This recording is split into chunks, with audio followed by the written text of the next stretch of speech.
Ils sont tous arrivés en fin de matinée ce jour même à Ouagadougou. Les présidents John Dramani Mahama du Ghana, également président en exercice de la Communauté économique des États d'Afrique de l'Ouest, CEDEAO, Goodluck Jonathan du Nigeria et Macky Sall du Sénégal. Si aucune déclaration n'a été faite à l'aéroport international de Ouagadougou, les personnalités présentes au Burkina ont tous pour objectif de faciliter la transition. Jérémy Sié-Koulibaly.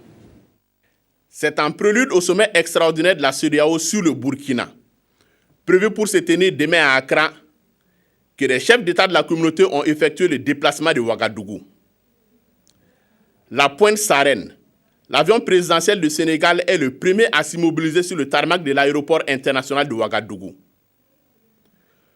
Le président Macky Sall est alors accueilli à sa descente d'avion par le lieutenant-colonel Yacouba Isaac Zida, accompagné de l'équipe de la Troïka internationale de médiation ONU-Union africaine CEDEAO. Également au bord de la passerelle, le chef de file de l'opposition Zéphirin Diabré, les diplomates accrédités au Burkina, la haute hiérarchie militaire et d'éminentes personnalités de la société civile. Un quart d'heure plus tard, le même scénario se répète, cette fois avec le président Jonathan Ebele Goodluck du Nigeria, arrivé dans un avion de l'armée de l'air nigérian.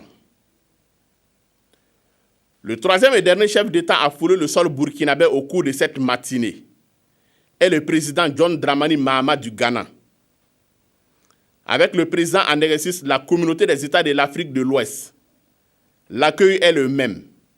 Il s'effectue dans la sobriété, sans trompette ni fanfare. Le chef de l'État a un bref entretien avec ses homologues de la CEDEAO dans le salon présidentiel.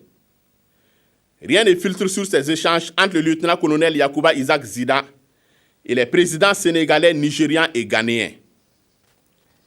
Direction ensuite l'hôtel Laïko à Ouaga 2000, où les chefs d'État vont rencontrer les différents protagonistes de la crise sociopolitique.